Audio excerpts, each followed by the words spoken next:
पिताजी जो है वो पढ़ाई लिखाई में थोड़ा बाबा के माध्यम से ज़बरदस्त डाले गए। तो मुझे लगता है स्टारडम का शौक जो मेरे अंदर बाद में आया वो पिताजी की वजह से आया। नारी के प्रति जो उपेक्षा का भाव समाज में था वो मुझे उसी समय समझ में आने लगा। उसी समय मैंने कसम खा लिया था, संकल्प कर लिया कि मेरी ज़िंदगी में जो भी स्त्री या नारी या जो भी आए मैं उसको इस लायक बनाऊंगा कि मैं उसे अपने साथ रख सकूं और उस पर गर्व कर सकूं। तो मेरी माँ की तरह अपेक्षा है। तो हमको लगा कि बिरहा का मतलब होता है कि जोर से गाना।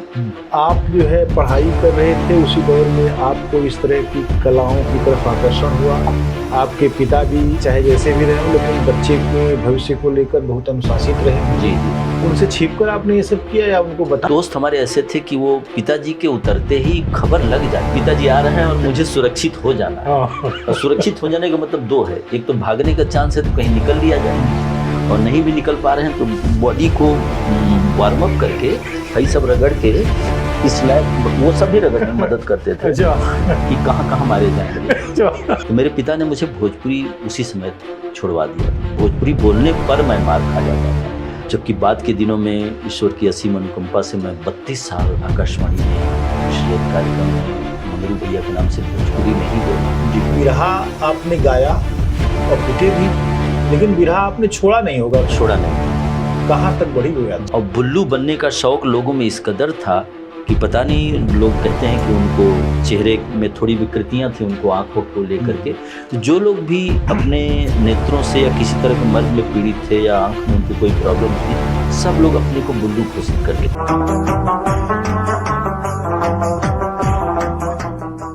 बनारस में जो लोक संस्कृति है और ख़ास तौर से उसमें बिरहा,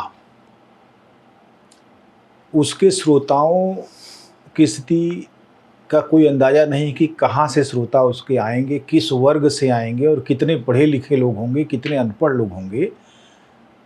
बिरहा वैसे तो श्रमजीवियों की काव्य विधा रही है और उन्हीं की कला रही है, उन्हीं में से लोग निकले। लेकिन मैंने वह दौर भी देखा है कि लंका पर बिरहा हो रहा है और बीएचयू के तमाम सारे लोग आकर बिरहा सुन रहे हैं और छिप कर सुन रहे हैं। काशीनाथ सिंह जैसा महान कथाकार बिरहा के रसिया थे।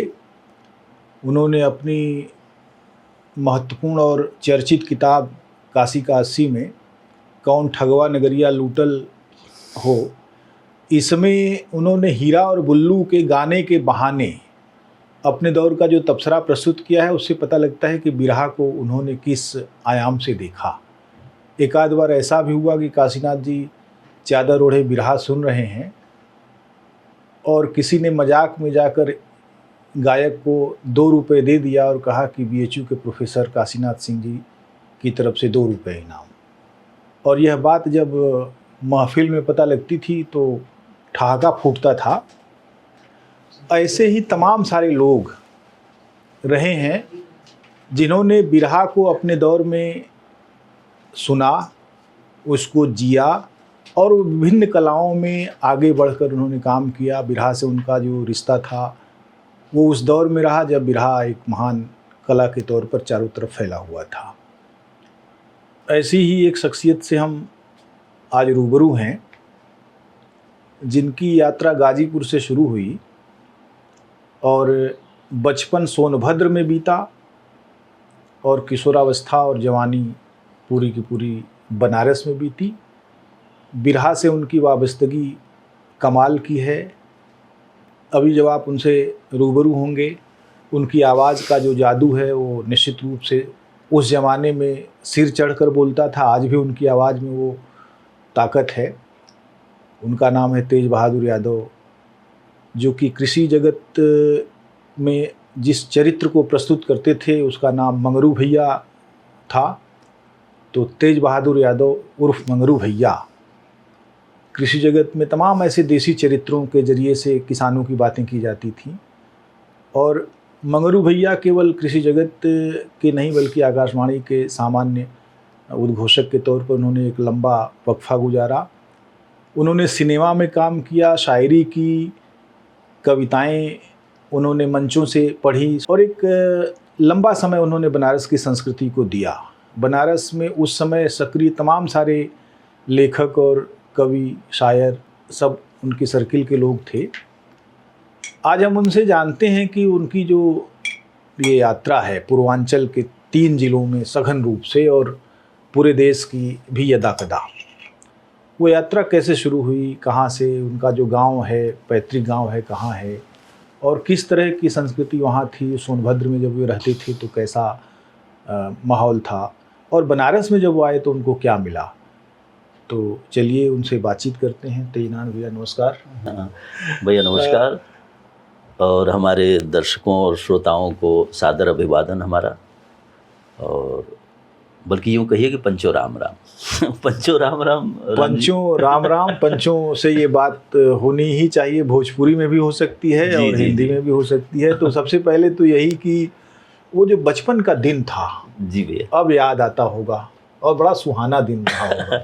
तो बचपन जहाँ शुरू हुआ, यानी जहाँ आपका जन्म हुआ, जो आपका गांव था, जी जी, वो कौन सा गांव है और वहाँ कब आपका जन्म हुआ? भैया वो हमारे लिए भी कथाओं में ही आया है, काहे से कि वो मैं अगर रिकॉर्ड में देखा जाए तो रसूलपुर गाजीपुर का एक गांव है। अच्छा। तो नारी पंदेवरा के बगल में पड़ता है, पहाड़पुर, नारी पंदेवरा, ये सब गांव हैं नंदगंज के पास। जी जी। तो वहाँ मेरे पूर्वज, अभी भी वंश के लोग हैं वहाँ हमारे, और पूर्वज वहाँ से हमारे थे, ज़मीन जायदाद भी थी। तो पिताजी हमारे 4 भाई थे। तो पिताजी हमारे, बाकी लोग तो खेती किसानी में थे। पिताजी जो है वो पढ़ाई लिखाई में थोड़ा बाबा के माध्यम से ज़बरदस्ती डाले गए, और मैं अपने बाबा को बहुत सादर आज याद कर रहा हूँ कि उन्होंने उस दौर को पकड़ा, और उस दौर को पकड़ा जिसमें शरीर सौष्ठव, पहलवानी, कुश्ती, यही सब यादव बिरादरी का ज़्यादा से ज़्यादा काम था। और ये वो दौर भी था जिस ज़माने में कुछ लड़ाइयाँ जब देश ने लड़ी, उसमें गांव में नौजवान, मेरे बड़े पिताजी कहानी सुनाते थे कि गांव में नौजवान पकड़ पकड़ के जाते थे। तो जब हाँ, तो ये लोग जब आते थे तो ये लोग फरार हो जाते थे। फरार हो जाते थे या गंगा तीरे में या कहीं जा कर के, या ऊख ऊख में घुसूर के जान बचाते थे। उस ज़माने में बाबा का ये निर्णय कि हमारे पिताजी को पढ़ाया जाए, तो वहाँ से चोचकपुर भेजते थे। जी जी। वहाँ से काफ़ी दूर है चोचकपुर, सही माप नहीं मालूम है। वहाँ जाते थे, पढ़ते थे। और अक्सर पिताजी बातचीत के दरमियान अपने एक मुस्लिम टीचर का बड़ा जिक्र करते थे। और आपको मालूम है कि उस समय उर्दू कंपलसरी हुआ करती थी। तो अपने व्यक्तित्व के विकास में स्वर्गीय बाबूजी जो है वो एक मुस्लिम टीचर का बड़ा जिक्र करते थे। ये मैं तत्कालीन परिवेश को एक समझने के लिए आपसे जिक्र कर रहा हूँ। तो फिर वो पढ़ने लगे और पहलवानी भी साथ में करते थे, क्योंकि पहलवानी तो एक तरह से कह लीजिए कि जातिगत तौर पे और व्यवस्था के तौर पे पहलवानी कंपलसरी हुआ करती थी। जैसे उर्दू कंपलसरी थी, जैसे पहलवानी भी कंपलसरी थी। शरीर सौष्ठव कंपलसरी हुआ करता था, जिसे आजकल कंप्यूटर कंपलसरी हो गया। हमारे यहाँ भी जैसे हम लोग थोड़ा बाल बढ़ जाते थे, जी जी, तो बाल खींचकर 2 पटाखा लगाते थे, बोलते थे कि इसमें मट्टी लगनी चाहिए। हाँ, शरीर में। हालांकि हम लोग पहलवान नहीं हो पाए वो, क्योंकि पहलवानी में जो एक तरह की पितृसत्ता थी वो थी, और जो आवारागर्दी थी वो पितृसत्ता के खिलाफ एक भावना थी। तो हम लोग जैसे पितृसत्ता के खिलाफ एक भावना का प्रदर्शन करते थे, और वही दौर मुझे लगता है कि चारों तरफ था। जी जी जी, कि लोग पहलवान भी होते थे, बहुत अच्छे पहलवान होते थे। जरूरी जी जी। तो ये एक चीज़ थी। आपके पिताजी का नाम क्या था? स्वर्गीय श्री अल्पनाथ सिंह यादव जी। और दादाजी? दादाजी बाबा जो थे हमारे, बाबा हमारे स्वर्गीय श्री शिव गुलाम यादव। अच्छा, तो ये बताइए कि आप वहाँ जब जैसे कितनी उम्र तक रहे अपने गांव में? मैं तो क्रमवार बता ही रहा था मैं कि बाबा ने निर्णय लिया कि पिताजी को पढ़ाया भी जाए। माने बाकी काम वो कर रहे थे, लेकिन लगा कि कुछ कमी है। उस दौर में उनका जो निर्णय था वो ज़्यादा स्तुत्य है कि उन्होंने निर्णय लिया कि इसको पढ़ाया उन्होंने। लेकिन पढ़ाने के साथ साथ ये खेल कूद पहलवानी भी करते थे। और उसी समय गाजीपुर में सिलेक्शन हो रहा था ग्राम सेवक के लिए। जी। अब तो शायद ग्राम सेवक को कुछ और कहा जाता है, लेकिन उस समय ग्राम सेवक ही हुआ करते थे।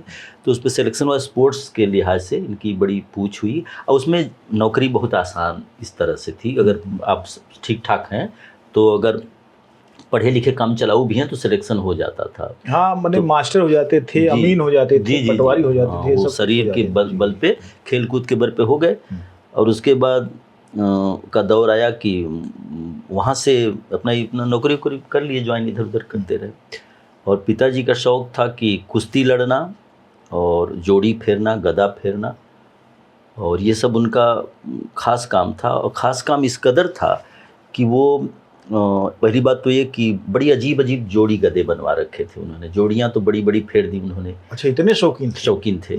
और मुझे लगता है स्टारडम का शौक़ जो मेरे अंदर बाद में आया वो पिताजी की वजह से आया कि पिताजी ने क्या था। एक उन्होंने दांव खेला उस वक्त स्टारडम का, लोकप्रियता का। उन्होंने एक ऐसा गदा बनाया जिसकी लंबाई कुछ इस कदर पत्थर की थी कि उसको कोई फेर नहीं पाता था। तो ये यही फेरते थे, क्योंकि पैरों के बीच से पीछे से गुजारने में वो लोगों का मुद्दा काट दिया करता था, क्योंकि उसमें धार थी, पत्थर मुद्दा। तो उन्होंने क्या काम किया कि सोचा कि मैं एक ऐसा गदा बनाऊं जो सिर्फ मैं ही फेर पाऊं। तो वो बड़ी सफाई से अपने पैर को मोड़ करके उसे फेर लिया करते थे। जब कोई दूसरा आता था चुनौती में तो या तो घायल हो जाता था या तो उसका मुद्दा कट जाता था, खून बहने लगता था, वो इलाज के लिए मरहम पट्टी में लग जाता था। जोड़ियाँ बड़ी बड़ी वो नाल वाली आती थी। तो उन्होंने अपनी लोकप्रियता का एक अलग स्टाइल बनाया। और दूसरा कि वो कलैया एक होती है, आपको याद होगा, कलैया उछल के जंप करके मारी जाती है कई राउंड में, जिसे बाद में सर्कस वालों ने बड़े पैमाने पर अपनाया। हमारे ज़माने में उस समय कलैया कही जाती थी। कलैया के बड़े अच्छे खिलाड़ी थे वो। आम का पत्ता छूना है पैर से, जी हाँ, इस तरीके से। और कई राउंड गिरना नहीं है, मैंने आके खड़ा हो जाना है। जी हमारे गांव के कई लोग थे जी, लालमन मास्टर थे, वो भी बहुत और कूड़ी समझ रहे हैं ना, लॉन्ग जंप जो कहते हैं आजकल, कूड़ी के बड़े माहिर थे। कूड़ना ये बनाते थे, बना के कूड़ी। और हाई जंप, ऊंची कूद के। तो इसका एक असर ये हुआ कि जो चर्चा करने में अच्छा लग रहा है कि इनका स्टारडम इस कदर था कि बहुत सारे लोग जो इन्हें न्योता नहीं देना चाहते थे वो भी न्योता देते थे। क्योंकि न्योता न देने का मतलब ये होता था कि वो एक स्टार से वंचित हो जाते थे। तब ये तरह तरह के आजकल जो स्टारडम है, अमिताभ बच्चन, शाहरुख, सलमान, इस तरह का, ये सब सिनेमा लोगों का या राजनीतिक लोगों का ये नहीं था। तो वो न्योता इनको इसलिए देते थे कि वो ले जाएंगे तो आपको मालूम होगा भैया, तब 3 दिन की बारात होती थी, याद आ रहा है आपको? 2 दिन का तो मैंने देखा है। मैंने आज गई है, कल रहेगी, परसों विदाई होगी। कई बार ऐसा होता था, मैंने भी देखा है। एक दिन बड़हार तो पूरा ही रहता था। और कभी कभी ये था कि अगले दिन सवेरे कुछ दाल भात खिला के तब विदा करते थे लोग। मिलनी होती थी, पैसे रुपए का लेन देन भी होता था। पान और सूखा मेवा के साथ वो मिलनी होती थी गले में। तो जो दूसर का दिन होता था वो कलाओं को समर्पित होता था। तो या तो वो नाटक नौटंकी लेके लोग जाते थे उस जमाने में, और या तो दोपहरिया को यही होता था जो अब बताने जा रहा हूँ। वहाँ गदा मंगाया जाता था बिरादरी के बारातों में। जोड़ी जो मशहूर उस इलाके की हुआ करती थी चुनौती के तौर पे, गदा, जोड़ी, नाल और उसके बाद कलैया। तो पिताजी चूँकि इसके लिए एक मशहूर कलाकार साबित हो चुके थे, तो वो उनको जो न्योता नहीं देना चाहता था वो भी दे के ले जाता था, और दोपहरिया को चुनौती के रूप में इनको पेश करता था। और इनका गदा लाद के जाता था। अच्छा। बैलगाड़ी का ज़माना था कि भाई इसको फेर दो आपके, मतलब जिसको कहते हैं अश्वमेध यज्ञ, जो पहले का पैटर्न है ना, कि वो गदा लेके घूमते थे कि इसको फेर दो, अपने इलाके को बहादुर साबित कर दो। तो ज़्यादातर बताते थे पिताजी की, ज़्यादातर असफलता ही लोगों को हाथ लगती थी। पहले तो वो इनकार कर जाते थे कि इतना बड़ा पत्थर है वो तो पैर काट देगा, इसको तो मैंने खाली धमकी के लिए लाया गया है, ये फेरता नहीं कोई। तो ये पहले ही मैदान छोड़ने का बहाना ये फेर के दिखा देते थे। तो ये स्टार हो गए, उसका कलैया मार लेते थे। तो बताते थे कि खूबसूरत तो थे ही, हाफ शर्ट के शौकीन थे। हाफ शर्ट का प्रचलन मुझे बाबूजी से समझ में आया कि हाफ शर्ट वो इसलिए पहनते थे कि यहाँ से मुसुकवा का ये जो उठान होता था वो दिखाई पड़ता था। तो हवा में जब उड़ता था तो वो आजकल एक्सपोजर, बच्चे आजकल बॉडी बनाते हैं ना, बॉडी बिल्डिंग, वो जिम में 6 पैक, पैक वाला। तो बाबूजी जो है वो इसको इसीलिए हाफ पहनते थे। और उसको नपवाते समय मैंने देखा था उनको कि उसने कहा कि साहब हाफ शर्टवा कितना रखी, तो कहाँ ऐसे मोड़ी, मोड़ दिए तो कहा नाप यहाँ तक लगाया, तो इन्होंने कहा नहीं यहाँ नहीं 2 इंची पीछे। खेल समझिए, वो चाहते थे कि उनके मुसुक का ये जो उठान है वो पब्लिक देखे और जाने की पहलवान है और बॉडी इनकी अच्छी है। तो बताते थे कि मेरी बॉडी बहुत अच्छी थी और मैं कुश्ती लड़ता था, तो जब बॉडी निकालता था तो ज़्यादातर पहलवान मेरी बॉडी की बनावट देख करके, वो चपका हुआ तांबई बदन और कटा हुआ वो देख करके ज़्यादातर हथियार तो ऐसे ही डाल देते थे। तो वहाँ से बाबा को लगा कि ये तो चला गया और ज़मीन कम पड़ेगी, बच्चे, दूरदर्शिता थी उनके अंदर, उन्होंने लगा कि बच्चे जब बढ़ेंगे तो यहाँ ज़मीन कम पड़ेगी। तो वहाँ से इस ज़मीन को बेच के वो चले गए सोनभद्र, और सोनभद्र में जाके वहाँ पटेल जमींदार थे, उनसे बातचीत करके उन्होंने उस ज़माने में वो ज़मीन कब्जा किया। तो पटेल जमींदार थे, उन्होंने कहा कि ज़मीन देने का उनका ठसक देखी, उन्होंने ऐसे दरवाजे के बैठ के ऐसे ताका, कहा कि इतना है, जाओ जितना साफ कह लेबा उतना तुहार है। तो पिताजी फावड़ा कुदाल और बाबा 2-3 बेटों को लेकर के लग गए, बड़े बड़े पत्थर निकाले, वो परास वरास के खूंटी खाटा सब पुराने पेड़ हुआ करते उनको साफ किए, तो 20 बीघा साफ किए।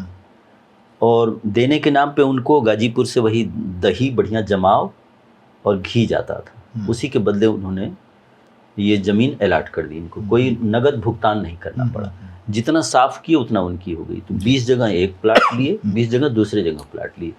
ये वो दौर था भैया कि जब वहाँ पे पिताजी आने जाने लगे और हम भी रहने, हमको पिताजी अपने साथ ही रखते थे। चूँकि माँ मेरी अनपढ़ थी, गंवार थी, गंवार मैं इसलिए कह रहा हूँ पिताजी के शब्दों में, माँ को मेरे पढ़ाने का प्रयास किया, उन्होंने शिक्षा नहीं थी, माँ मेरी नाम लिखने लगी थी, लेकिन पता नहीं क्या वजह थी, चाहे उनका स्टारडम रहा हो, मैं उस बात को शेयर तो नहीं कर पाया उनके जीते जी। दादी बताती थी कि मेरी माँ को अपने साथ ले गए, प्रयास किया उन्होंने जोड़ीदार बनाने का, लेकिन रख नहीं पाए। और ये बात इसलिए आपसे शेयर करना ज़रूरी है कि मुझे पिताजी अपने साथ रखते थे। ये बात कहीं न कहीं से मेरे मन में बचपन से ही बैठी थी, जो नारी के प्रति, अब मैं विषय पर आ रहा हूँ, नारी के प्रति जो उपेक्षा का भाव समाज में था, वो मुझे उसी समय समझ में आने लगा कि मेरी माँ मेरे पिता के साथ इसलिए नहीं रहती है कि वो थोड़ा थोड़ा जब जानकार होने लगा, कभी कभी पूछ बैठता था, अकेले रहता था उनके साथ। तब पिताजी ग्राम सेवक थे, एक चारपाई रहती थी उसी, और एक ही दर्री और एक ही तकिया, उसी पे हम लोग बसर करते थे। और जनरली पिताजी के पेट पर ही मैं खा के सो जाता था और ठोकते थे, और जब वो सो जाता था तो बगल में धीरे से लेटा देते थे, तो एक ही चारपाई पे काम चल जाता था। माँ नहीं रहती थी। तो ये मेरे मन में ये आक्रोश उसी समय पैदा हुआ कि माँ क्यों नहीं साथ में रहती है। तो पता चला कि वो उनके स्टैंडर्ड की नहीं, जैसा कि वो कहते हैं, वो अधिकारी हैं और उनके हिसाब से वो चल नहीं पाती है, खड़ी हिंदी नहीं बोलती है और दस्तखत लिखती पढ़ती नहीं है। ये आक्रोश इस कदर घर कर गया कि उसी समय मैंने कसम खा लिया था, संकल्प कर लिया था कि मेरी ज़िंदगी में जो भी स्त्री या नारी या जो भी महिला आएगी, मैं उसको इस लायक बनाऊंगा कि मैं उसे अपने साथ रख सकूं और उस पर गर्व कर सकूं, वो मेरी माँ की तरह उपेक्षित ना रहे। मैं बहुत दिनों तक जानता नहीं था कि मेरी माँ कौन है। बहुत अच्छा, आपने इतनी बारीकी से अपने पिताजी के एक एक उनके व्यवहार का वर्णन किया और उनकी उस कमी की तरफ भी आपने संकेत किया जहाँ अपनी पत्नी के प्रति उनका एक बिलगाव दिखाई पड़ता है, और वहीं से आपके भीतर जो विद्रोह पैदा हुआ जी, उसकी भी शुरुआत वहीं से है। तो फिर वहाँ अपने आपकी पढ़ाई लिखाई फिर वहीं हुई? पढ़ाई साथ में चलती रहती थी। पढ़ाई तो मैंने जितनी उम्र के मेरे वर्ष थे उतने ही स्कूलों में पढ़ा हूँ। अच्छा। कारण क्या है कि उस समय ट्रांसफ़र खूब हुआ करते थे, कई कारणों से। एक तो कहीं न कहीं काम अच्छा करने की वजह से भी, उस ज़माने में बड़ा सम्मान से कहना चाहूँगा कि अच्छा काम जब कोई करता था तो कहीं कहीं उसकी मांग होती थी कि अरे भाई अपने यहाँ से कोई काम करने वाला भेजिए। तो पिताजी को एक्टिव आदमी थे, तो इनको उस इलाके में भेजा जाता था। और ट्रांसफ़र दूसरा इसलिए भी होता था, कुछ लोग कहते थे कि हई कुछ ना करा, लेके हटावा यहाँ से है ना। तो इन दोनों के में से पिताजी उसमें वाले थे कि काम बहुत करते हैं, तो वो उसको माता जी को नहीं ले जाते थे, अपने साथ रखते रहे। यहाँ तक कि एक बार उन्होंने माँ को छोड़ने का भी फैसला कर लिया। अच्छा, छोड़ने का फैसला कर लिया। तो मेरे नाना थे, ककरही पड़ता है सैदपुर के बगल में, नाना थे। तो नाना को पता चला, ये मेरी दादी बताती थी, बुढ़िया माई, छोड़ने का फैसला उन्होंने कर लिया। ये भनक लग गई नाना को। तो उस समय का ज़माना था कि वो वहाँ से उठे और पिताजी नौकरी पे थे और आए माई गई थी नैयर, आए और वो गोजी लेके लोहबन्ना होता था एक शब्द, उसमें नीचवा लोहा कड़ियाँ रहती थी। तो लिया के दुअरिया पर, अब मेरी बुढ़िया माई बताती थी कि अब आ गए तो अपना ऐसे करके केहू बा समझने नहीं, समझने तो केहू बा, तो वैसे तोप के तो निकाली। हाँ हई हम कहें कि के हो तुम, अल्पू का माई बोलत हो, कहें कि हाँ आप।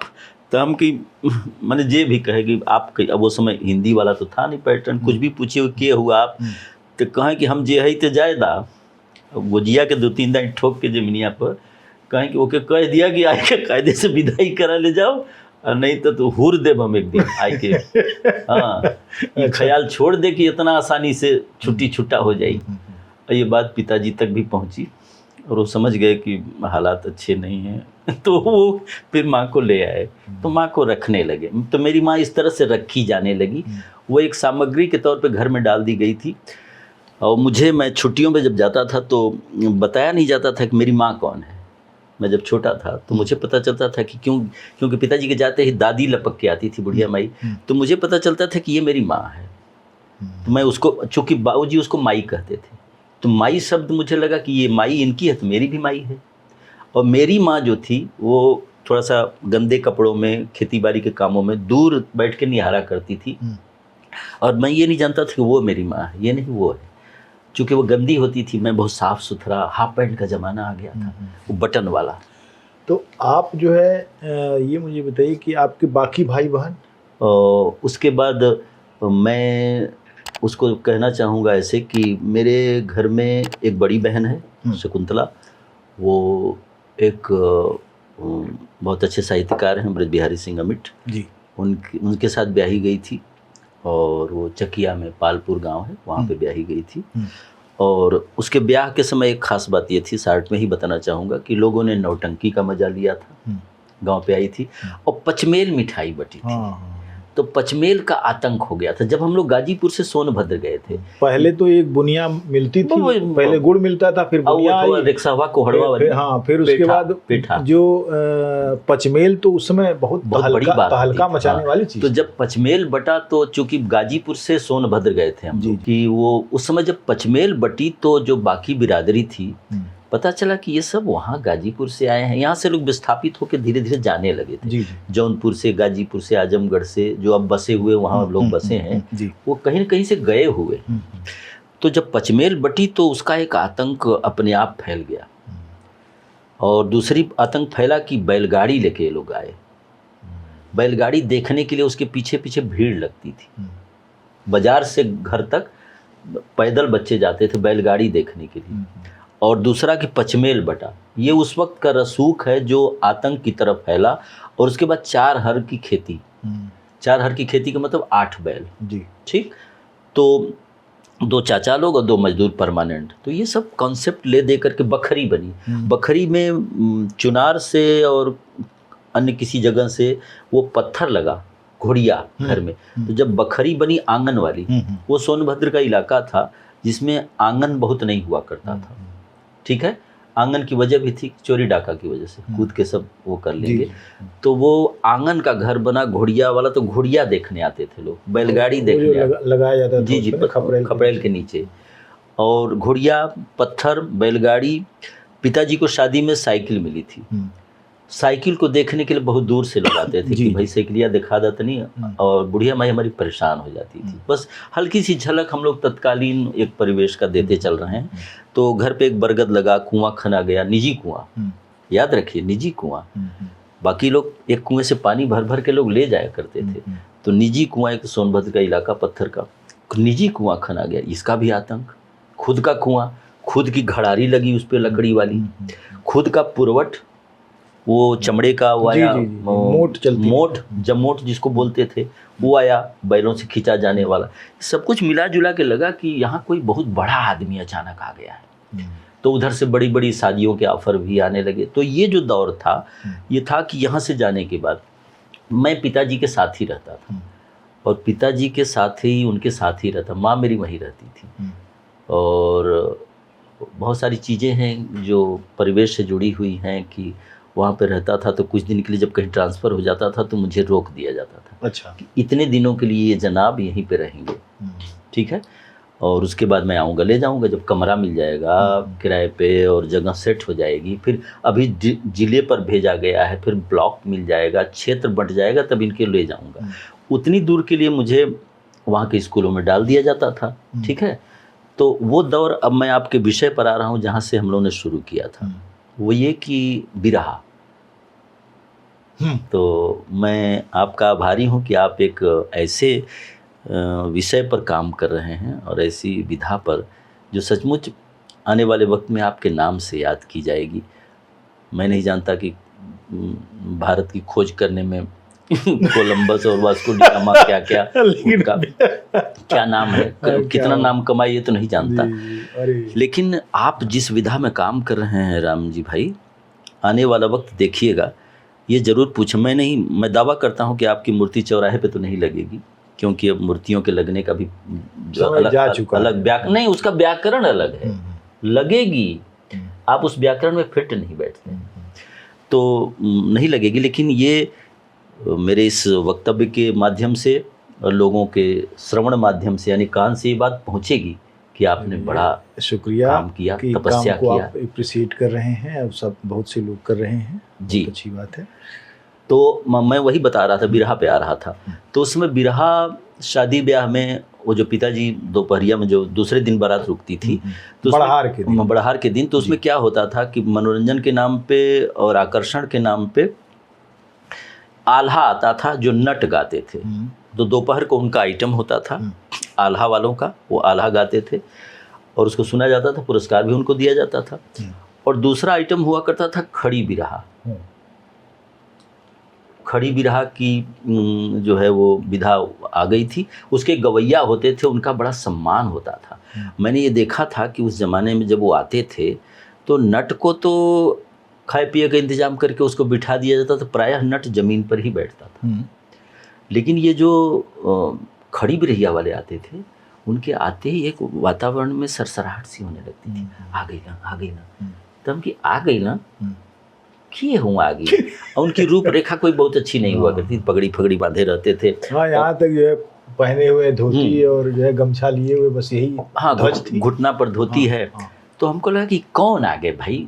अब देखिए, मैं वो चीज़ बता रहा हूँ जो जीवन में मेरे बाद में प्रभावित की, स्टारडम, एक चुंबकीय व्यक्तित्व, जो पिताजी से मैं प्रभावित रहा कि इनको इतना क्यों मान सम्मान मिलता है।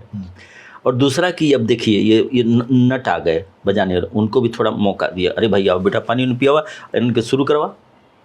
शुरू हो जाते थे सब, पैसा इनाम मिलता था। पैसा भी मुझे आकर्षित करता था कि इसके गाने से पैसा मिलता है क्या इसको। अच्छा, अच्छी ट्रिक तो अच्छा है। और पिता वो खड़ी बिरहिया वाले आ जाते थे। खड़ी बिरहिया वो कान में हाथ डाल के, ऐसे उनकी स्टाइल होती थी वो शुरू के कि बड़ा लंबा सुर लेते थे वो, और सुर लेने के बाद उसको गाते थे। मैं उसके बोल भी याद करके आपको सुनाऊंगा। हाँ, तो कि कैसे वो कहते थे कि राम के लड़ैया में ना जीते रमणवा, बेरे रमणवा, कि के बगल में हनुमान, सब कोई उसमें टेरी भरता था। तो वो उसका तरीका ये था कि सब लोग टेरी भरते थे, उसमें इन्वॉल्व होते थे। तो मैंने बिरहा जो शब्द आपने इस्तेमाल किया, मुझे लगा कि बिरहा यही होता है। खड़ी बिरहा बोलते थे। तो हमको क्या पता कि खड़ी बिरहा, पट्ट बिरहा, सुतल बिरहा, ये कौन बिरहा बोले। बिरहा, खड़ी बिरहा। तो खड़ी बिरहा में चनैनी और खड़ी बिरहा ये सब होता था। उसमें आल्हा उदल का प्रसंग ये नट के माध्यम से भी होता था, इनके माध्यम से भी होता था। वो सोनवा रानी और कौन कौन सब याद आता है मुझे, हैं उस समय होता था। तो फिर अब बाद के दिनों में मुझे पता चला कि अलाउद्दीन की तो प्रतिमा वो भी लगी उधर हमारे यहाँ सोनभद्र में लगी ना, उधर आगे बढ़ लोरिक की, हाँ लोरिक वाली भी खूब खड़ी बिरहा में इस्तेमाल होता है। लोरिक की तो ससुरालय है वहाँ पर, जी सोनभद्र में जी, और बलिया से चल के वहाँ तक पहुँचने का जो पराक्रम है जी, वो तो पूरी गाथा है वही। हाँ। तो हमको लगा कि बिरहा का मतलब होता है कि जोर से गाना, क्योंकि बताते थे लोग कि सब बातचीत में हमने सुना कि लोग कहते थे कि सबके वश का ना हो, करेजा से खून फेंक दे लोग। मतलब हम के आए, मतलब ये बिरहा ऐसी चीज है जिसमें लोग बहुत हाई पिच पे गाते हैं और बताते थे लोग कि ये लोग खाते बहुत हैं।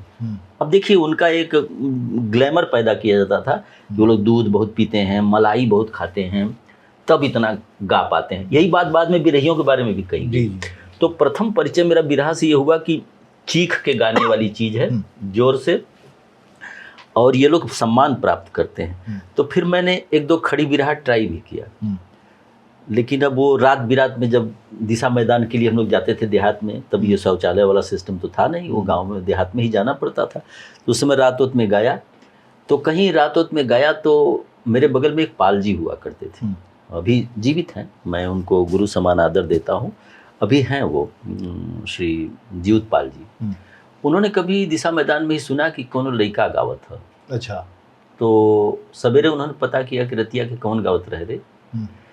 तो पता चला कि एक तो वो खड़ी बिरहा गाने वाला, दूसरा कि उस समय फिल्में आ गई थी, फिल्मी गाना रेडियो पे बजने लगे थे, और राजा रंग फिल्म आई थी, उसमें एक गाना था फिरकी वाली तू कल फिर आना, वो मैं बड़ा सुर में गाता था। अच्छा। हाँ, तो कितनी अच्छी है ओ माँ, ये भी जो है, तो ये सब गाने मैं बड़ा सुर में गाता था। तो पाल जी ने उसको सुना, तो वो उन्होंने लगा कि सुर अच्छा है इसका।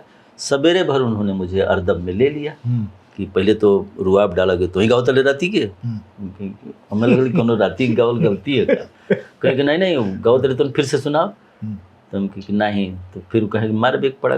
उस समय मारना पीटना बहुत आम बात, एक सामाजिकता थी ना, कोई लड़का कोई भी हाथ उठा देता था, तो कम के मराए से अच्छा कि गा दी।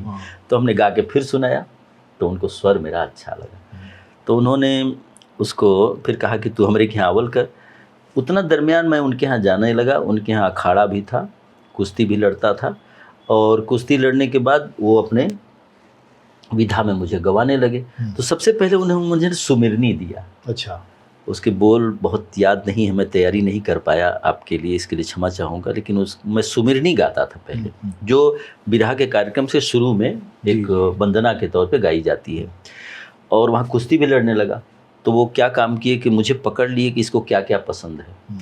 तो एक तो गाना गाने लगा, और दूसरा कि वो मुझे कुश्ती में, वो भी पहलवान थे, कुश्ती लड़ते थे, तो बच्चे पहलवानी में जाते थे अखाड़े में, तो मैं 12 रुपया पर कुश्ती भी लड़ गया। अच्छा।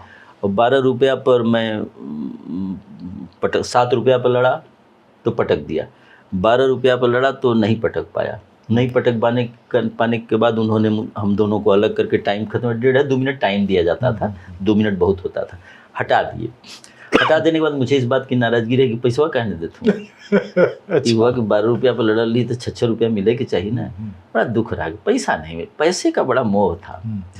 और पैसे का मोह इसलिए था कि अगर बाबूजी पैसे देते थे, अगर 10 रुपया के 10 गोली खरीद देते थे लेमन चूसवा पथरहिया, तो 4 जानी गैंग लीडर की तरह टहलते थे, और 4-5 लोग 5 साथ में घूमते थे कि वाह बादशाह जा रहे हैं, वो बादशाही 10 रुपया के लेमन चूस, 10 पैसा के लेमन चूस वाली कि संगे संगे घूमत हो तो मिली, और दे दिली केहू के तो ओके कूचे के ना रहे, काफ़ी देर तक चुभलावे के रहे।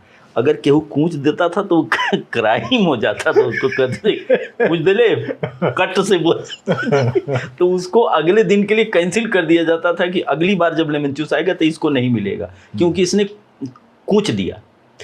तो गाने का जब सुमिरनी गवाने लगे, वो समझ गए कि लड़का अच्छा है। और उसके बाद यहीं से करामात ये हुई भैया कि तब मुझे पता चला, उनको सुन के अपने साथ ले जाने लगे एक आध प्रोग्राम में आसपास में, तब शादी ब्याह में बिरहा बुक होता था, और मुझे मालूम है कि उसमें 300-400 रुपये में अच्छा बिरहिया आ जाता था। तो ले जाने लगे तो हम बैठ के सुनने लगे। फिर वहाँ बैठे बैठे मैंने ढोलक बजाना सीखा, तो कई प्रोग्रामों में उनके ढोलक मैंने बजाया। इसलिए ढोलक बजाया कि सीख तो रहा था। एक दिन किसी बात पर उनके पटीदार का बच्चा ढोलक बजाता था, उससे तावबाजी हो गई तो वो नहीं गया, तो हम ढोलक बजाए। अच्छा। तो ढोलक भी बजाते थे बिरहा में उनके, कहीं कहीं बेवजह थाप मार देते थे। तो थाप मारने के वक्त वो पीठ पर हाथ रख के रोकते भी थे कि अरे भाई आराम से। आप जो है पढ़ाई कर रहे थे उसी दौर में आपको इस तरह की कलाओं की तरफ आकर्षण हुआ। आपके पिताजी चाहे जैसे भी रहे हों लेकिन बच्चे के भविष्य को लेकर बहुत अनुशासित रहे होंगे। जी जी जी। उनसे छिपकर आपने ये सब किया या उनको बताया? बड़ा रोचक किस्सा है। तो उन्होंने मुझे, मेरे गुरुजी ने सोचा कि अब इसको प्रेजेंट किया जाए। अच्छा। तो उन्होंने सुमिरनी से शुरुआत की, और सुमिरनी की शुरुआत करने के बाद उनको पहला जो प्रोग्राम हमारे मार्केट में मिला, मधुपुर बाजार है, रावर्ट्सगंज जाएंगे कभी आप सोनभद्र, रास्ते में ही मधुपुर पड़ता है। तो वहाँ पहले अभी भी गल्ला मंडियाँ हैं, बहुत बड़ी बड़ी गल्ला मंडी मानी जाती है। गल्ला और आजकल तो सब्जी का भी हब माना जाता है। तो गल्ला मंडियाँ थी जिसको आढ़त बोला जाता था। तो उसमें बहुत बड़ी एक आढ़त हुआ करती थी जिसे कहा जाता था विजेंद्र सिंह का आढ़त। तो बड़े पटेल परिवार के बहुत प्रतिष्ठित व्यक्ति थे, उनकी बाजार में बड़ी आढ़त थी। वहीं पूरे इलाके का गल्ला आता था और बार्गेनिंग करके लोग व्यापारी ले जाते थे। रात में उनके यहाँ बिरहा का आयोजन हो, किसी खास पर्व पर आयोजन बिरहा का होता था, जैसे आजकल जागरण वाले आजकल करते हैं ना। पहले तो विश्वकर्मा पूजा पर आमतौर पर बिरहा होता था हर जगह। विश्वकर्मा पूजा श्रृंगार पर, मंदिरों का श्रृंगार, हर महीने 2-4 मंदिरों का श्रृंगार होता ही होता था। ब्याह गौना में तो परमानेंट है, कंपलसरी है। तो वहाँ पर सुमिरनी गाया भैया हमने रात में, और वो मुझे याद है, इस ज़माने में मुझे याद है उस दौर में ठीक ठाक था, सुंदर था, ही कपड़े अच्छे पहनता था। और पता नहीं क्या ऐसी बात आ गई कि 113 रुपया मुझे पुरस्कार मिल गया। 113 रुपया का मतलब कि उसमें 98, 54, 1 रुपया, 2 रुपया का नोट था ललका, और ये सब मिला जुला करके। तो मैं गाता रहा और लोग थमाते रहे। थमाने के बाद बड़ी बेरहमी से वो नीचे जो है हारमोनियम वाला छीन लेता था। अच्छा। हाँ, कि मतलब पकड़ाते मुझे थे, वो छीन लेता था वो। अच्छा। तो बाद में पता चला कि 113 रुपया मैं पाया। तो उसके बाद गा करके चला आया, लोग चर्चा करने लगे कि लड़का एक ठे नवछिड़ुआ, एक ठे बछरू निकलल हो। अच्छा। ये शब्द, और बुल्लू हीरा भाई का ज़माना था, आ ही रहा हूँ उस विषय पर। तो हो गया निकलल हो, और बड़ा आगे जाइए। हम ये नहीं सोचते थे कि बहुत आगे जाएंगे, क्योंकि हम जानते थे कि बहुत आगे जाएंगे तो तोड़ा जाएंगे, और वही हुआ। बहुत आगे जाने के चक्कर में हमारी अर्दब लग गई, क्लास लग गया हमारा। हुआ क्या कि पिताजी ग्राम सेवक थे और रामनगर में थे पोस्टेड। आए बैग लेके, उधर लाल बजरी वाली सड़क थी उस समय, पक्की उक्की हुई तो नहीं थी। और उस समय एक ज़माना था जब वो आपके अरौरा वाले जलेबिया मोड़ पर बीच में रोक करके पानी भरना पड़ता था। उसका वो अगवा का क्या बोलते थे, बोनट। नहीं, बोनट तो खोल के पानी भरते थे। वो जौन पनिया फेंक देता था वो, अच्छा। गर्म करके, हाँ, कार्बोरेटर या क्या बोलते हाँ, थे उसको, उसमें से फेंक देता था। तो रोक करके पत्थर लगा के पानी, और उसमें सवारियाँ उतार दी जाती थी। फिर ठंडा हो तो फिर स्टार्ट करके तब जाए। तो इसमें आते थे, पिताजी उतरे बस से, उतरते ही बगल में मोची, जनरली बस स्टेशनों के आसपास ही मोची, नाऊ ये सब रहते उनको थे। मिल जाता था। हाँ, वो कल्चर था कि जाने से पहले लोगों को फुर्सत नहीं रहती थी। गए तो बस उसके इंतज़ार में दाढ़ी बनवा लिए, जूता सिलवा लिए। पालिश वालिश का ज़माना नहीं था। पालिश बड़े बड़े रईसों जमींदारों के यहाँ पालिश सब तो आया नहीं था। बड़ी मुश्किल से करिया पोत के कुछ करते थे जब डिबिया का। वो चमरौधा एक होता था, जी जी, जो गाय छील करके पशुओं के मरने पर बनता था, और तेल पिलाते थे उसको। हाँ, तो मेरे यहाँ का एक चमरौधा बनाने वाले हमारे भाई थे, उनका नाम मटुकी था, घर के बगल के थे। तो मटुकी पशु जब गुजरते थे तो मटुकी को बुलाया जाता था, वो छील छाल के ले जाते थे। और यही जो नवतपा आपका चलता है उसमें सुखाते थे, फिर वो 1-2 जोड़ी पनही बना के देते थे, बाकी बना के बेच देते थे। ये उसका कमर्शियल सिस्टम था कि 1-2 जोड़ी मुझा देंगे, बाकी बेच देंगे। तो वो उन्होंने उतरते ही बाबूजी से कहा कि राम राम बड़का मालिक और छोटका मालिक, अच्छा, ये संबोधन होता था। तो मैंने बहुत समय तक छोटका मालिक बड़का मालिक सुना। बड़का मालिक तक तो समझ गया कि इसलिए कि ये मुझे भी तोड़ देते हैं गाहे बगाहे, मेरी माँ तो इनसे थर्राती ही है, तो बड़का मालिक तो ये हो सकते हैं। लेकिन ये छोटका मालिक मैं क्यों हूँ, और मालिक क्यों हूँ, छोटका तो हूँ ठीक है। तो बाद में मैंने विरोध भी किया अपने मौजूदा वर्ग के जो परिवार में थे। हमने कहा भाई मालिक नहीं, छोटका ठीक है। तो छोटका मालिक तो उतरे, तो वो जूता बना रहे थे, बड़े ताव से उन्होंने कहा राम राम मालिक। बड़का मालिक तो कहें हाँ भैया तो ठीक है ना, कहें ठीक है। अरे साहेब, बड़का साहेब, अरे हीरा निकल गई ना परिवार में तोहरे हो, हीरा निकल गई ना। तो कहें कि अरे तेज बहादुर भैया, छोटका मालिक। कहें अच्छा अच्छा कह के निकल गए, उन्होंने नज़रअंदाज कर दिया। फिर आगे बढ़े तो बाज़ार से जाना ही था, आगे बढ़े तो फिर एक सिलाई वाले बंधु थे, वो नाम उनका मरहूम का याद नहीं आ रहा है। वो हमारे दैट टाइम में आपको याद होगा भैया कि परिवार, अच्छे परिवारों में दर्जी फिक्स होता था, धोबी फिक्स होता था, नाव फिक्स होता था, जूता बनाने वाले फिक्स होते थे, कहार फिक्स होता था, और वो जेवरा ले जाते थे फसल हो जाने पे। पनिहार फिक्स होता था, चौरसिया पनेड़ी फिक्स होता था, चूड़िहारिन फिक्स होती थी। ये फसल के होने पर सभी आ करके बोरे में अपना अपना हिस्सा, ये जजमानी चलती थी, जजमानी ले जाते। तो वो टेलर भी थे हमारे परिवार से, वो सब ले जाते थे। तो वो भी मिले कि बड़का मालिक सलाम, बड़े आसानी से सलाम और राम राम चलता था। मैं बड़ा ये मलाल और दुख से ये बात कह रहा हूँ कि उस समय बड़े आसानी से कोई किसी को राम राम मालिक और सलाम मालिक कह देता था। अब वो दौर नहीं रह गया है, याद आता है। तो कहा कि सलाम मालिक कहा हाँ और सब ठीक है ना, खैरियत बा। उर्दू सभी की ज़ुबान पे रहती थी। अल्लाह का करम है भैया, सीखे भगवान के दुआ है, सब हो गया। कहें कि अरे मालिक जो है बच्ची जो हुआ हीरा निकल गई ना हो, हीरा। अच्छा, उनके जबान पर तो एकदम कोयल बैठल है जैसे जनाता। अरे बाप, अब बोल देना तो जनाला कि अरे बाप है, एकदम समझ ला कि वो लपसी नियर हो।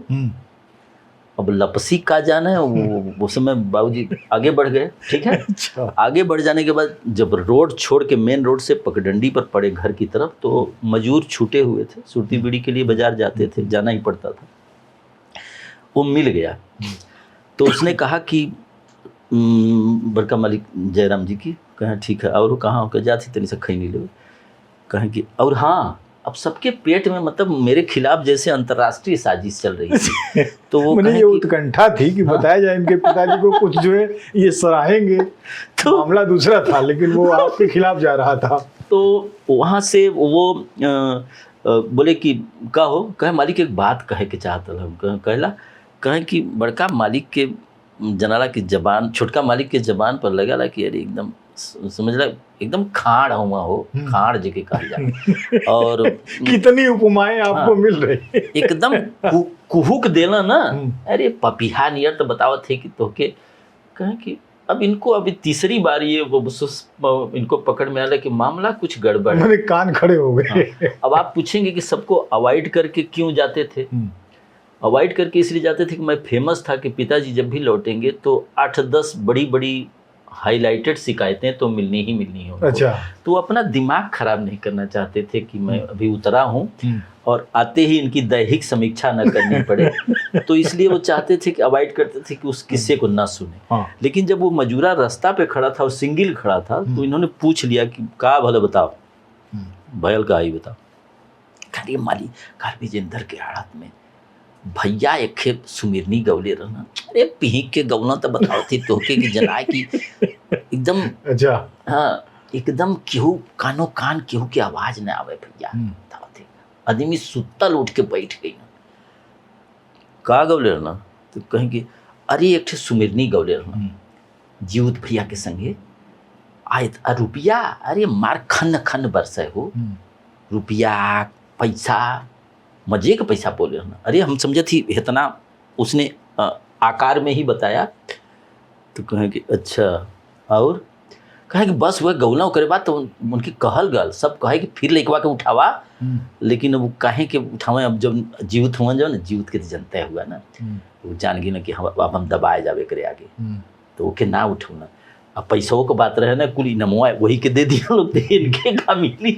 तो फिर ना उठावल गई ना। कहें कि अच्छा जा तू लेके आवा। अब घर आए, आते ही पहले वो खबर लिए कि ये जो जीवधारी हैं तेज बहादुर नाम के, मेरे स्वर्गीय बाबूजी कभी भी चाहे खुश रहे हों चाहे पटक के जी भर मारे हों, नाम पूरा लेते थे। अच्छा। कि तेज बहादुर कहाँ है। बाकी तो जैसे दोस्त यार तेजुआ उजुआ कह के काम चला लेते थे, लेकिन वो तेज बहादुर कहाँ है। तो अब उनका पहलवानी दांव पे थी कि सबसे पहले इनकी दैहिक समीक्षा की जाए। तो पता चला कि आसे पास खोजे जाने लगे, और सबसे बड़ी गड़बड़ी ये हुई कि प्रायः हमारे पिताजी के संबंध थे कि हमारे मुखबिर बहुत अच्छे थे। अच्छा। दोस्त हमारे ऐसे थे कि वो पिताजी के उतरते ही खबर लग जाती थी, बता देते थे कि पिताजी आ रहे हैं और मुझे सुरक्षित हो जाना है। और सुरक्षित हो जाने का मतलब दो है, एक तो भागने का चांस है तो कहीं निकल लिया जाए, और नहीं भी निकल पा रहे हैं तो बॉडी को वार्म अप करके हई सब रगड़ के इस लायक वो सब भी रगड़ने में मदद करते थे। अच्छा। कि कहाँ कहाँ मारे जाएंगे। तो वो मुझे मेरे मुखबिर धोखा दे गए। इस बार पिताजी दरवाजे पे आ गए, और दरवाजे पे आने के बाद पकड़ा कैसे गया कि मुझसे नींबू तोड़वाया जा रहा था। अच्छा। तो जो नीचे गिरता था वो सड़ जाता था। नींबू का बड़ा सा एक पेड़ था हमारे यहाँ, तो भीतर से मैं नींबू निकाल रहा था। तो जब तक मैं उसमें से निकलता कि अरे तोर बाबू आगिना, रे तोर बाबू आगिना, रे तोर बाबू आगिना, बड़कू आगिना, छोटकू आगिना, छोटका आगल, दाई बुढ़िया माई, तरह तरह के लोग अपनी चेतावनी भरे स्वर। कुछ लोगों ने सहयोग करने की कोशिश किया, लेकिन वो सहयोग मेरे काम नहीं आया, क्योंकि वो कांटे में से निकलते निकलते पिताजी ने वहीं से पकड़ लिया। और उसके बाद सुबह उन्होंने एक राउंड में, समय नहीं गंवाना चाहता, उन्होंने एक राउंड बल भर तोड़ा।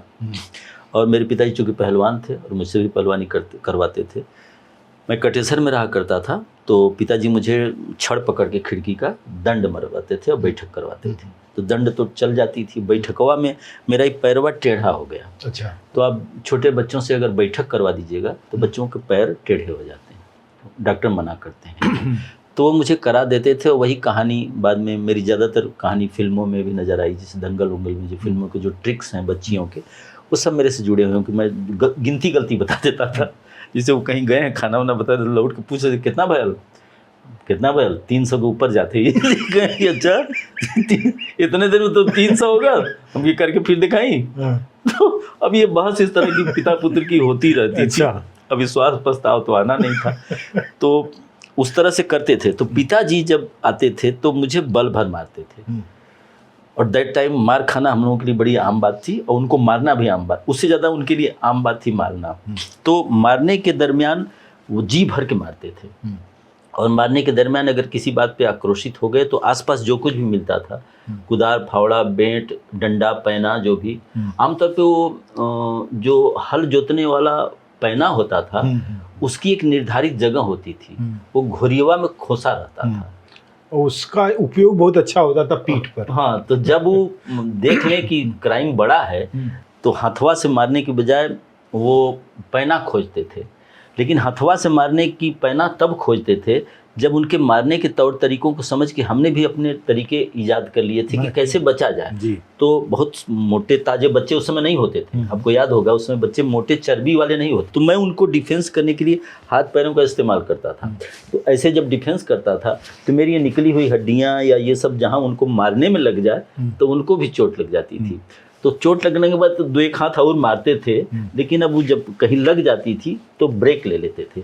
और मज़ेदार बात यह है कि घर के जितने सदस्य हैं वो कोई मुझे बचाने नहीं आता था, क्योंकि जानते थे कि बचाने का मतलब है कि उनके पर ट्रांसफ़र हो जाएंगे। एक दादी थी हमारी, उसको भगवान की तरह मैं खोजता था, और उसी समय में मुझे याद आता था कि लोग कहते हैं कि कण कण में भगवान है। उनकी कहाँ कण कण में भगवान है भाई, मैं चारों तरफ ढूंढ रहा हूँ, दादी तो दिखाई नहीं दे रही है। वही मेरी भगवान थी, और वही की बात बाबूजी मानते थे।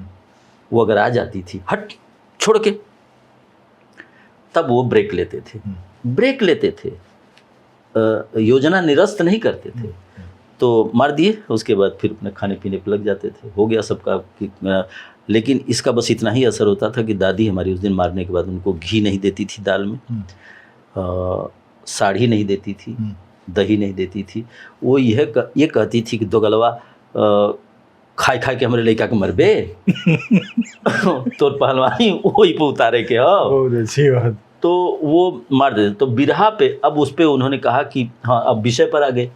बिरहा कहाँ गाए आप? बिरहा सवाल नहीं उठता है। तुरंत मतलब इनकार करना तो मतलब मेरा जन्म सिद्ध अधिकार था, क्योंकि मुझे मालूम था कि दूसरा राउंड शुरू हो जाएगा। सवाल नहीं उठता है, कहें कि नहीं, उनकी खबर उन्होंने बताया, वहाँ फलाने ने बताया, विश्वस्त सूत्रों से ज्ञात हुआ है।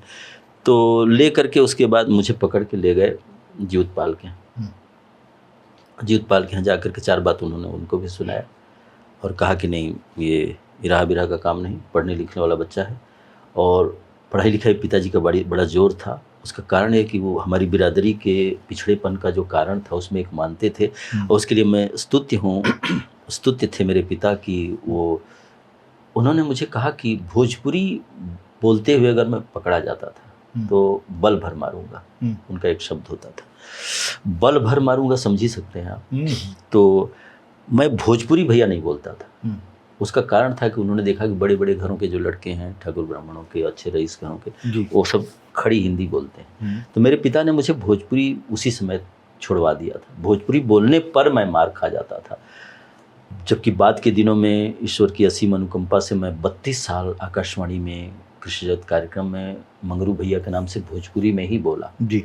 और बाद के दौर में आने पर लगभग 68 फिल्में की भोजपुरी की, 2-1 हिंदी मिला के। भोजपुरी मेरे वजूद में बहुत हद तक साथ रही है। चहलकदमी। 2 चीज़ें जो है कि भाषा को आप चाहे जैसे ही बोलें, लेकिन भाषा में जो शब्द आते हैं, जी, हिंदी में आपने बहुत सारे ऐसे साड़ी और मैंने बल भर मारना और तमाम सारे ऐसे शब्द आए, और वो शब्दावली ही ताकत होती है किसी भाषा का। तो उसमें तो मुझे लगता है कि आप इतने रवा हैं और आप इतने तबीयत से सुना रहे हैं अपनी बात को, कि केवल छोटी सी बिरहा यात्रा जी पिताजी के पूरे व्यक्तित्व को और पिता पुत्र के संबंध को और उसकी जो है जो तुड़ाई होती थी, तुड़ाई के बहाने, तो खैर ये बात तो यहाँ तक पहुँची। अब आगे की यात्रा जो है आपकी, क्योंकि बिरहा आपने गाया तो और पिटे भी, लेकिन बिरहा आपने छोड़ा नहीं होगा। छोड़ा नहीं। कहाँ तक बढ़ी हुई यात्रा? जी बताता हूँ।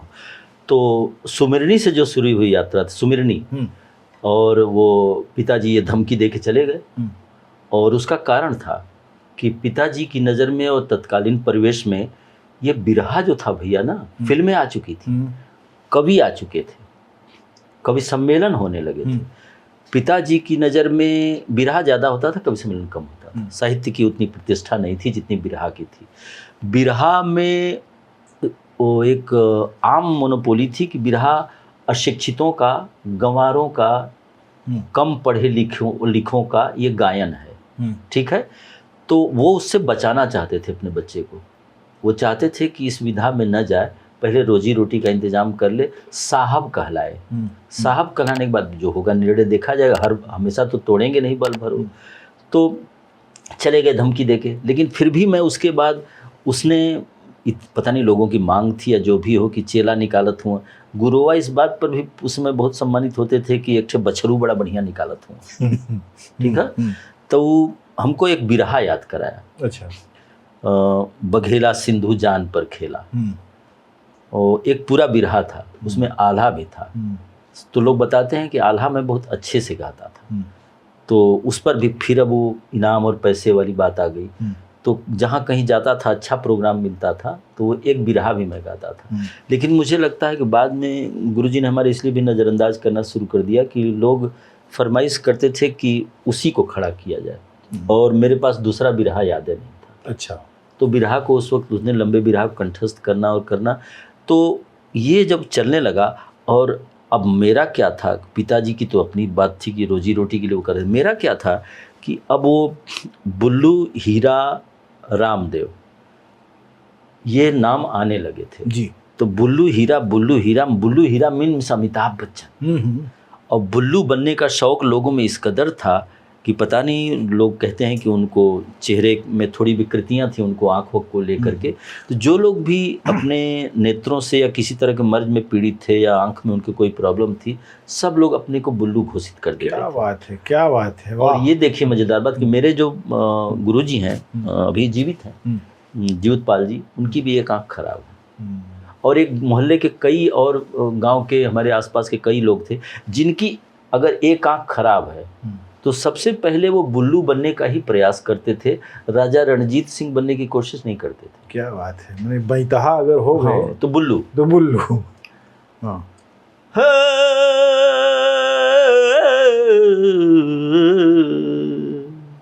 ये सुर खींचते थे बुल्लू भाई।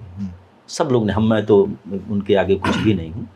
तो वो बुल्लू बनने का जो चस्का था वो मेरे गुरु में भी था।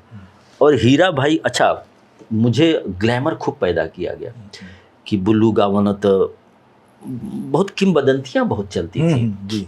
बताते थे कि बुल्लू गावन तो मेहरारू कुल घरे से निकल के बहरे आ जानी, पतोह झाँके लगनी, बहरे आ जानी, मतलब अमर्यादित आचरण करने लगती थी, ऐसा बताया जाता है।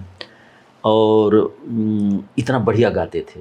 और लाठी मार हो जाए कि रोक दें अगर बिहाने बंद करें बिरहा तो झगड़ा हो जाए, ये सब किंवदंतियाँ सुनने को मिलती थी कि नहीं और गावा, जबकि पेमेंट क्लियर हो गया, सवेरे तक खत्म हो गया ना।